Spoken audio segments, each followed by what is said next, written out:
let's go ahead and get started. Thank you so much for talking to me today. I'm so excited to just have a conversation and get to know you a bit better and hear more about your candidacy and your campaign. So, I am Kate from Motherhood for Good. We have Judge Lindsey Burnett here, who is running for the Wisconsin Supreme Court in 2027. And as I've learned, when I started getting involved in politics in Wisconsin like 4 years ago, it never stops. Once you raise No. your hand to get involved, it is like literally just a year round, 365 day Yeah, a year kind of thing. How are you doing? I'm doing well. I appreciate being able to be here and be a part of this community. So happy to be here. Yeah. So, first of all, I would love to get to know you a little bit more. I was looking at your bio and watching some of your videos and stuff, and I don't like would love to know more about how you became the most productive person in the entire world and had 5 children and are now running for the state's highest court.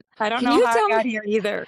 I mean, you seem to be doing some things right. Can you tell me a little bit about your path and kind of growing up and when you knew you wanted to do this and how your legal career has evolved up until this point? Yeah, I don't, there's a couple of moments in my life where I'm like, maybe I was kind of working my way towards this, but I had started out. So I'm practicing working in the county I was born and raised in the county seat as my hometown. So it was an adventure to come back to my community, but it was never a regret once we got here. My husband's also an attorney who is from here as well.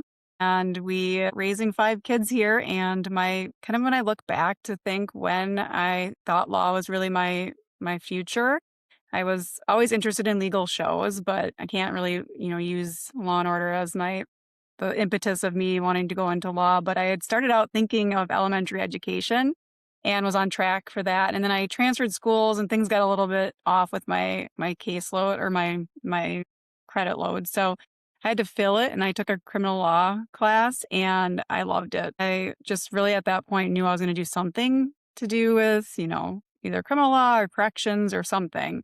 And that's when I kind of thought, what does the future look like this for long term? And teetered around a little bit looking for different internships. And I got one at the Hennepin County Attorney's Office in probably 2004 when I was in my junior year of college at UW Eau Claire with the criminal justice program. So when I went up there, I was with the gang unit as an intern, and then they brought me back in full time as an assistant. And I started out when Amy Klobuchar was the county attorney up there and was happy to be working as a legal assistant there, watching some very impressive attorneys, especially some of the women there that were, path makers. And they just showed what was like to be exciting and in the room and folded me in as one of them as a legal assistant. They never shied away from sharing their experiences. So as a woman, I always hope to do that same thing for other females. And I'm raising 4 girls and a boy. So it's important for me to give them a pathway forward too.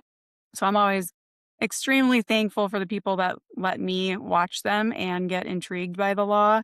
So when I came back here, I started as an attorney, and then my predecessor in the DA's office came down and said, "I'm retiring, and I know you want to do this," because he knew I liked working for the prosecution up in Minneapolis. And kind of the history from there went on to working that whole term as an elected district attorney in my county, and then family court commissioner, and then elected in 2018 as a circuit court judge. So always wanting to do more for my community and give back, but also I think there are so many things important that happen at the county level that I have so much respect for my fellow circuit court judges. So much good work is done at this level. And I want my kids to know that you can do it all and not always 100%. You can't burn yourself at every level, but you can be a mom. You can, live in your community and give back to it. And, if you care to be in a marriage, you can do those things too and just balance all of them. So trying to do those things for my kids and letting them watch it happen. But yeah, we're juggling. Wow, and 4 girls and a boy. He must be one tough cookie. I like can't imagine. I'm sure there's lots of empathy and also like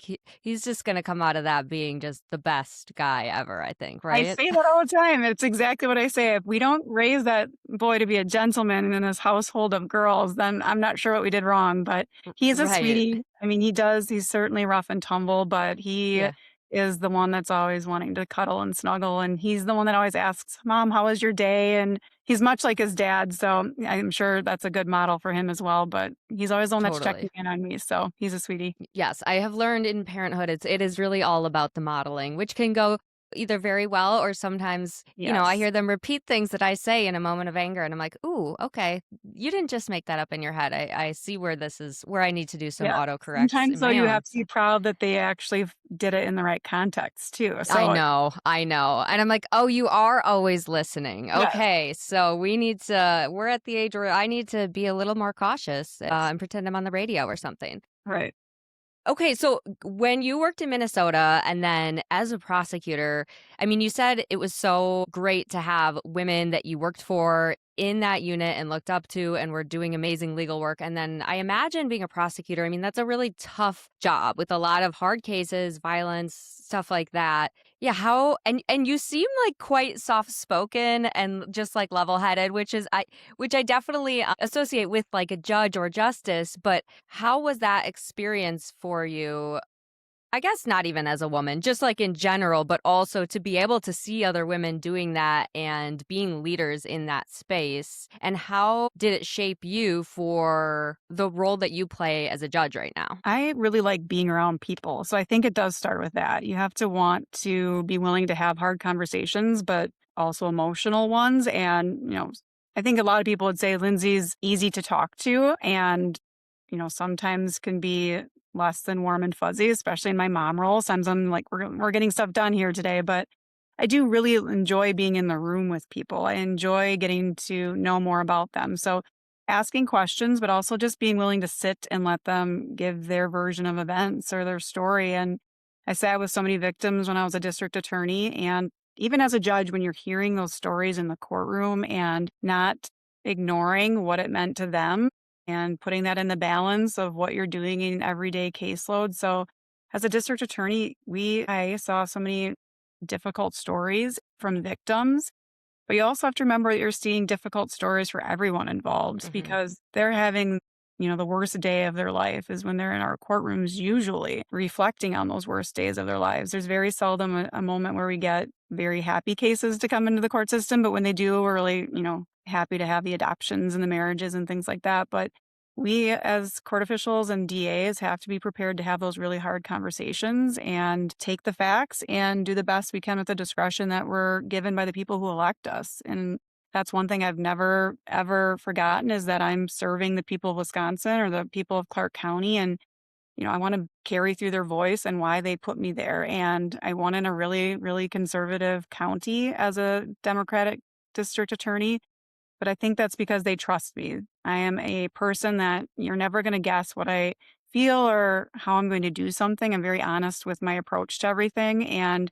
very common sense. I just want people to know that I'm going to go do the best work that I can do. And as a judge, I want them to know when they walk into my courtroom, it's a fair shot at justice. It's not if you came in there and, had some history of being the bad guy around town or a person that was always difficult, it's a fair shot. So every case comes in and you get to hear the facts, you get to know the parties before you and come out with the best decision. And really, when you lead with that and you tell them this is your opportunity to be heard, if they know you're listening, they walk out, even the result may not be what they wanted, but if you're willing to take the time and be there for the entire story and, figure out what the best outcome is, they're going to come out at least satisfied that they had a shot at fair justice and come back the Yeah, next time thinking that it's going to be the same way. I feel like I don't spend a lot of time in a courtroom, but from just reading about what I do and hearing you talk about it, with this like rushed world we live in where everybody's just like on to the next thing all the time. Everybody sees clips or reads headlines. So less and less people are even reading the full article, let alone understanding the whole story. I feel like the courtroom is one of the few places left where it has the time to hear the whole story, like let it all play out and hear all the sides and see all the nuance. And I imagine is the one place where a, an elected official can use more critical thinking and empathy and whatever other traits Right. you've just developed as a human to then have a very real outcome, right? We have to be, mm, I think when you talk about medical professionals, lawyers, and pretty much any profession, as humans, we should just continue to be learners. And Yeah. part of that is just asking the people questions. So many times I'm the judge where we're going to run 20 minutes over because I am not going to let the people leave this courtroom until we have the information we need. I'm not going to cut it short just because we have a time frame to keep, and I want everybody to have that fair shot. So obviously being cognizant of managing it for the next case coming in, but you have to be able to be a real human listening to real human stories. And those decisions at the circuit court level, as well as what will happen at the Supreme Court, matter. They're not decisions that are just, checking boxes and getting a case off your docket. We are making decisions that impact the families in our community and certainly the future of our for our children. And that's a big reason why I ran for the Supreme Court is I sat, several years ago watching politics and elections happen through the lens of my children's eyes. I would say Mhm. 2020 was around the same first time that my kids were paying attention and they started asking questions about it. And my husband and I just sat, and it was the first time we really feared being a parent. It was shocking to see it through their eyes and the questions they had about it. So it really drove us to sit down and decide how can we do or what can we do for our children's future. And the things that were coming before the Supreme Court of Wisconsin and the issues that Wisconsin was dealing with coming because of the decisions that our Supreme Court at the national level was making, just it was the right time. If we didn't step up now and do something,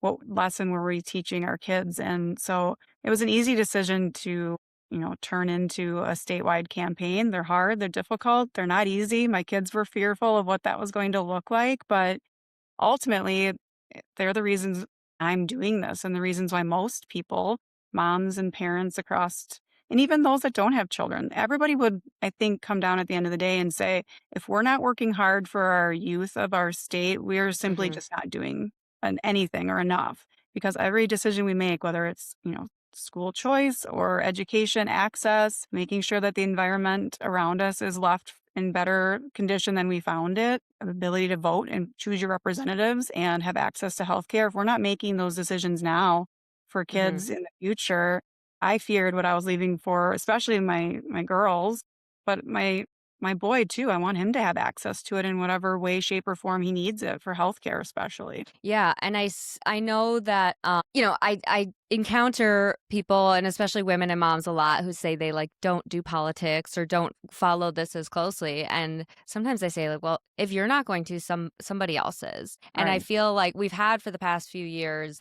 this experience of kind of regaining pro-democracy justices on our Supreme Court and really flipping the balance of that bench and what it means to have people who are willing to show up empty, to be open minded, to hear stories and really dig into everything and make a decision that's going to be best for the people of Wisconsin. What does it mean to you, because you're from rural Wisconsin and a lot of the justices are from Madison or Milwaukee, which usually are the like biggest cases I guess we hear about too, just because probably because they affect more people and are just higher profile. What do you think it would mean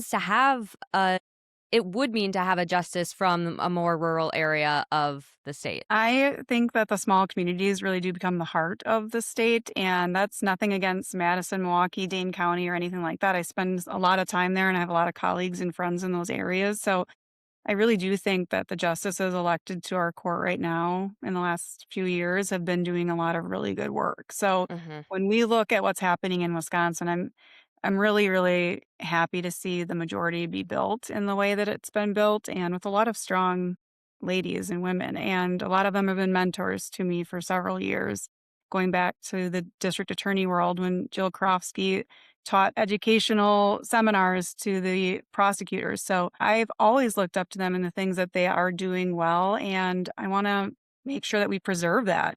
If we aren't preserving it, we saw what that looked like less than a decade Mhm. ago. And I don't think any of us want to return to that. And we're pulling from every corner of the state. So people are really waking up and listening to watching these campaigns.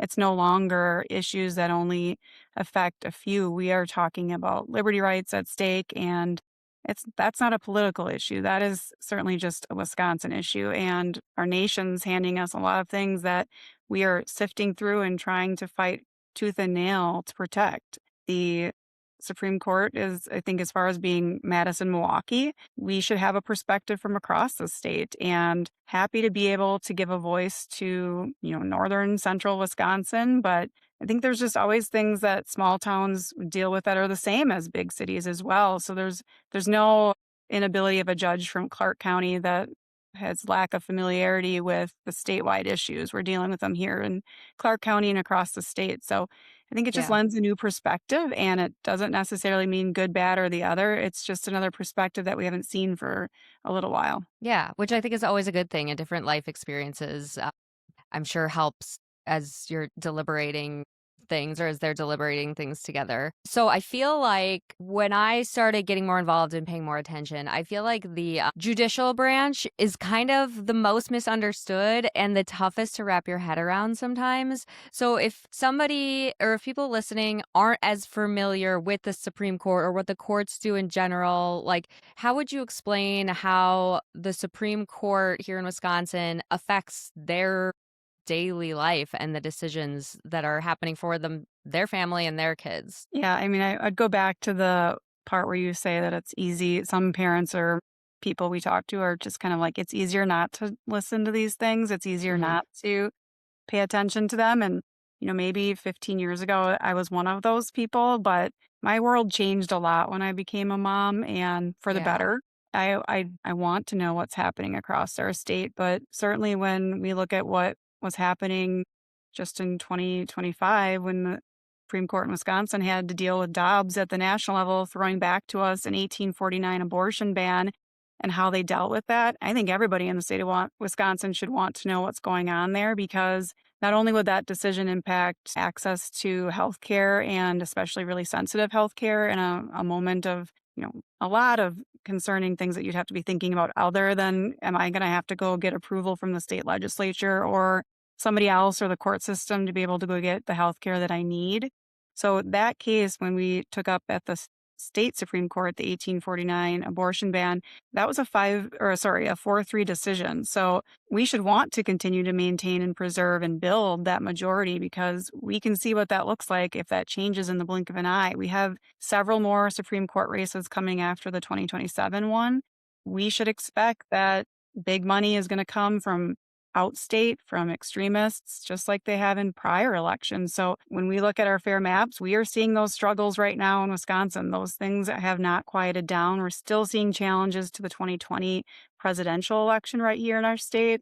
And Mhm. when our Supreme Court made that decision, it was again a one vote majority that chose to uphold and preserve the votes that Wisconsinites casted in that election. So those matter to everyone across the state of Wisconsin. And I think fortunately that people are listening now. And not that they weren't listening before, but I think it was easy sometimes when things got ugly to just turn the news off and go about life. And like you said, other people are going to make those decisions for us. And I want to make sure that I'm voting people into those seats that preserve what I want for my kids and the future of our state courts, the future of our legislature, and our executive branch. Those things continue to be important every day. So when Yeah. the majority can hang in the balance really quick, and we've done a really good job preserving it and maintaining it now, winning it, but we need to Mhm. continue to build it. Yeah, I think that that example from 2020 is just one of the starkest examples of how quickly and easily that could have gone the other way, and like was such a huge outcome handing our electoral votes over to somebody else. And I think maybe people weren't paying attention to the courts as much previously because they mostly were just like doing what they need to do. I'm sure it's just a lot of administrative stuff. Court cases can take a long time, so they're sometimes hard to follow. But it's I feel like part of it that has changed is we have an administration that has chosen to take legal action seemingly everywhere all the time over anything that they don't like. So we're seeing the courts not only in different states hear cases that really affect the people of those states, but in some cases affect the entire country. And so it's more important than ever for all these judges and justices all over the country to really be people who are like going to uphold the Constitution, use their best judgment when they're hearing cases and deciding what is best for the people, as opposed to being appointed by somebody who's going to just want them to do whatever they want to do. And I think that that's breaking through to people, which is why I think, and would love to get your thoughts on this, but why I think our Supreme Court elections recently have been such a wide margin for Wisconsin, like 10 plus points. And you just said you won in a really red district. Do you think Wisconsinites like kind of understand what needs to happen, and that's why they are electing pro-democracy justices and judges? I mean, I won't speak for everybody across Wisconsin, but from just being in my own community, we're seeing a shift. So in a very Mhm. red county, people are just sitting around saying, what is happening around us? And I think it would be really easy to say the world does feel like it's out of control. We look to Minnesota and see what was happening. And I spent a lot of time up there during law school and while I worked up there, and it's really devastating to see those things happen. But yes, I do think that we'll see a shift. I think that we'll continue to see people wanting to keep that big money and that extremist mentality out and having checks and balances on those branches. So Mhm. we have a court that is really the last stop sometimes. So whether it be the cases coming back to us from the Supreme Court that upset what precedents we've had for 50 plus years and Wisconsin having to deal with it, we're seeing cases still all over on voting rights, on access to certain medications, again, for abortion Mhm. support. And those cases are telling us that one state can have a ban and it can reach across the United States. And we're going to see more case law come out from, or more decisions come from that. So I won't speak too much to whether that might come before Wisconsin in case I am hopefully elected there. But we see when one state decides to make a choice that then it could have large ranging impacts to other states, even though we're getting Supreme Court decisions at the national level saying we're going to return these decisions to the state. But then how is that applying when one state argues, that access to it from across the country should be limited as well? So we'll see more about those cases coming out, but I certainly believe people are on the lookout for big money coming in and making sure that their elections are not bought. And Mhm. Crawford's race was an example of that. And happy to see that we had a good result there, that Wisconsin's voting people came out strong and said our state's not for sale. Yeah, I think that was like sending Elon's money back to him was like the biggest flex this state has ever done, I feel like. But I mean, yeah, talk about big money. That was one of the, I think, the most expensive judicial race ever, and certainly one of the most expensive races. And again, if people are not caring about these things, I don't know what else could make them care other than the richest man in the world is pretty much trying to buy a seat on the court. If he's caring that much about it, it's probably pretty important. Right. And I like, yeah, do you think that's just going to continue to grow moving forward? We're not really sure. You just have to like plan your campaign to expect to be able to meet that level of spending. I don't think we're ever going to get a free pass. And we should continue to expect they're going to find candidates to run that will take that money and will push those policies and principles forward. So I want to run the race that I'm going to run from start to finish. And that means talking to people across Wisconsin, grassroots or whatever you want to call it. But we're working for Wisconsin and working for those people that are going to vote. I'm not going to be someone that's going to, be a rubber stamp to political activism, which we're seeing at our higher courts. And Mhm. I think that is also when we see that big money coming in, that's what's expected of those candidates. And unfortunately, we've been left in a position where our Supreme Court left us with big money being allowed to come in and be spent this way. And how we react to it is really important. So continuing to, be a eyes wide open on money being very concerning in these judicial, but also all political races and where it can come from and how it influences Wisconsin's process should always be Mhm. concerning. But a lot goes back to just making sure that we continue to be mindful of the open spending on these races and building a really strong campaign early on and getting people motivated to continue the progress that we set out to make. And we are going to keep working on that for the next several years, I'm anticipating. Yeah, and to your point, that all of the very crazy spending and no limits or anything was a direct result of a court case from a conservative court about Citizens United. Right. And it hasn't been around for that long. So all of this crazy spending in politics is like relatively new speaking in terms of like our society. But let's talk a little bit about your campaign. So you announced pretty early. So you've got until 2027. April 2027, I'm assuming is when the election is. Everybody else has a big midterms coming up that I know is, I'm hoping it's starting to be on more people's minds. It is.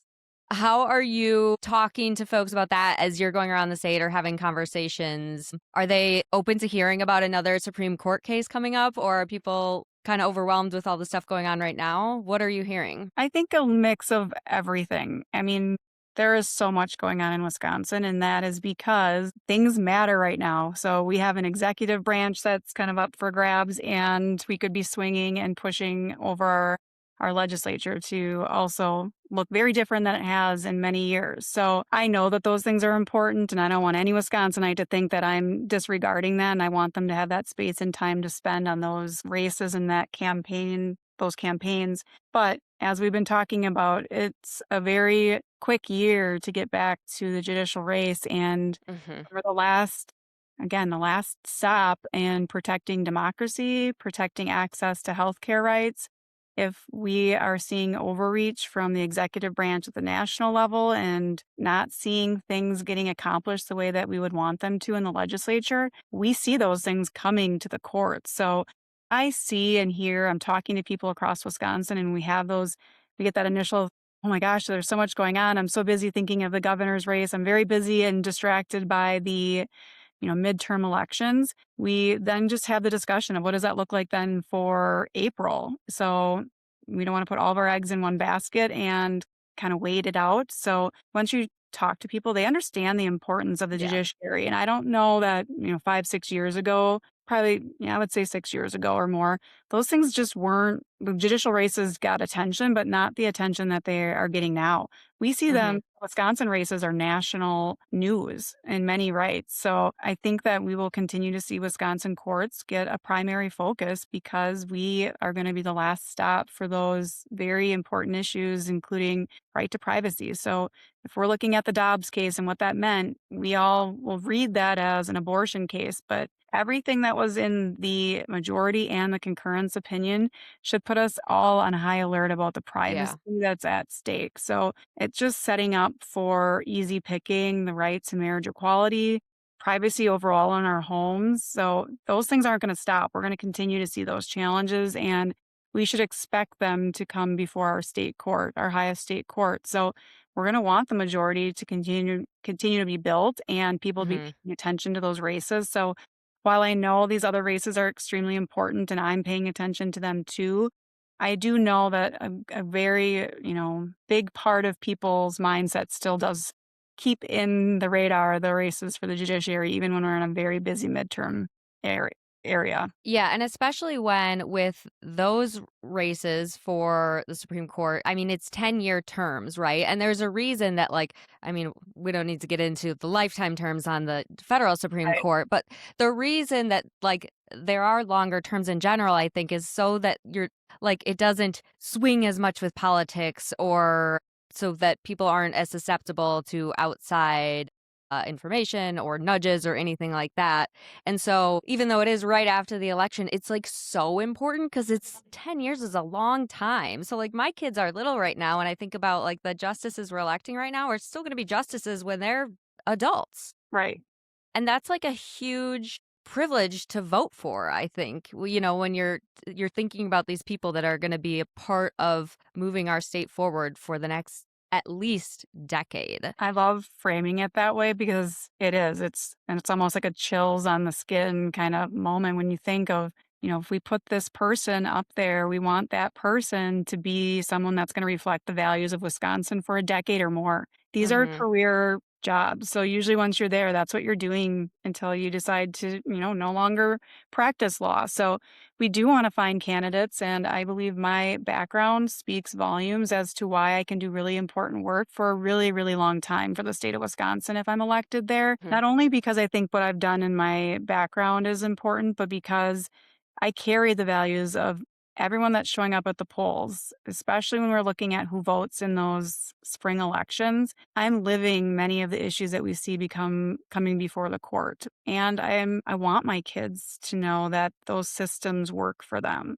I want them to Mhm. know that, justices up there have the background in being independent, not swayed by politics, but making sure that we take the information that Wisconsin is telling us is important to them and applying the facts, but also respecting the law. And we see so many cases where they're just throwing or they're mangling the law and applying it in a way that is so dangerous and not in line with any precedents that we were ever handed as court officials or attorneys that are trying to argue these cases. So it's really, mucking up the waters essentially on what does democracy look like in general, but what does the rule of law look like? So anybody that's elected to those seats have 10 plus years, likely once they're in, it's a little bit easier to stay there, not always, but we want people that are going to keep those values forever and not simply get elected and toss them out the window and become a checkbox judge for special interests. Mhm.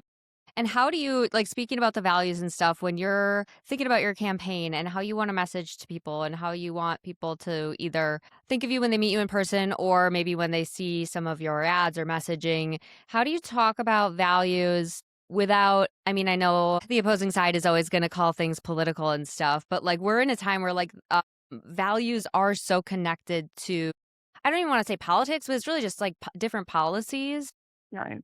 How do you get people to know you and understand your values while still remaining nonpartisan and kind of focused on the importance of this role? I, as any person voting in Wisconsin, wants to know who I'm electing. So I do think it's important that any race, politician. I'm not a politician, but even when we're talking about legislature or executive branch, I want to know those people and I want to know a lot Mhm. about their background because it does speak volumes on what they'll do for you in those higher offices. So I intend to let people know across Wisconsin what's important to me, but also ask what's important to them so they understand, you know, we're listening and working really hard to fight the good fight and keep working and building on strong momentum that we have. But I'm not going to get into this position to, lead with a political mindset. I didn't set out to be a judge in the first place because those things were important to me.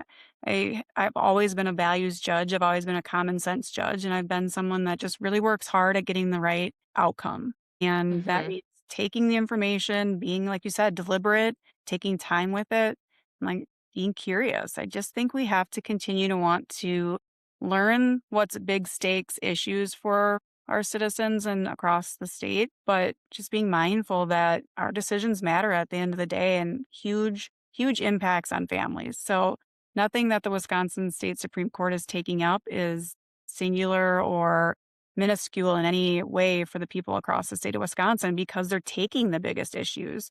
They're taking the most important cases and deciding law that needs clarity. And those things are usually brought up because at lower levels, the policies aren't supportive of them, or there's a branch of government that doesn't like what they're seeing and they want to strong arm and put their will to the people and get it changed. So, Mhm. again, I think we really have to be mindful of the person's temperament going in and how they do their work. And I've always been someone that approaches it from a very common sense way and just doing the best work we can do and letting people know what we stand for. And that's not politics. That's just letting people know their candidate. Yeah, it's character and consistency and letting people know that you're still going to be the same, value the same things, and take just the importance of the role seriously for the next decade or more, which Right. leads well into my next question with what you were talking about. So, what is one thing that you want every Wisconsin parent or even voter to know about this race if they like only have enough brain space for just like one main thing? I want them to visit my website because it gives a lot of information. So there's always Okay. that out to everyone is I'm meeting with people across the state and I enjoy it a lot. I enjoy speaking to people. I enjoy learning about them. So you can find a lot at brunetteforwisconsin.com and that's FOR Wisconsin.com. But also we have a lot of information out there on social media. We're having some fun with it. My kids are getting involved and having, a little bit of interplay with it, which there was a conversation that I had with my oldest daughter recently. Well, kind of the impetus of me being 100% in and saying, this is very serious now. We're to the point where we're going to announce and I want to make sure everybody's on board with it. And she said, well, Mom, you can't do it because you have kids and a family. That's the exact reason you need to do it. And she's 13 when she's saying this to me. So it's just I want people Oh. to know I'm doing this for the right reasons, and it's not Mhm. really a step up on the ladder for me. It's just really because I value what's happening in the state of Wisconsin for my own family, but also because I just think there are so many good things that can be done at that higher court, and I'm the right candidate working towards that. So, would love to gain support of Wisconsinites across the state, and we'll take any type of volunteer work they'll share with us and any way that they can spread the information about our campaign as we start out here early. Yeah, good point. Because you can't talk to everybody in the state. So Right. making sure anybody who's listening to this, who is pretty plugged in, go to the website, get more information, start talking to your friends, your book clubs about this coming up. Because I know it's going to be November. We're going to have the other election, and then we're going to get like 24 hours to Yes. rest, and then we're going to be going. And so Yes. I love that you're already starting laying the groundwork, planting the seeds, so that like we can pick up again in November when we need to, and then crush this thing again. I think. I'm Mhm. I'm looking forward to it. We're having a lot of, like I said, good, serious conversations out there, but we're having a lot of fun meeting people across the state. Yeah. Say what your website is one more time. Yep. Brunette, BRUNETTE, Wisconsin.com. Brunette for Okay. Wisconsin. And yeah, so check that out, volunteer if you can. Definitely have conversations with friends, and hopefully we'll check back in with you, Would love in to. November, December when things are really ramping up for you. Yes. Thank you so much. It was so nice to meet you, Kate, and have this So opportunity. so nice to meet you too. Thank you.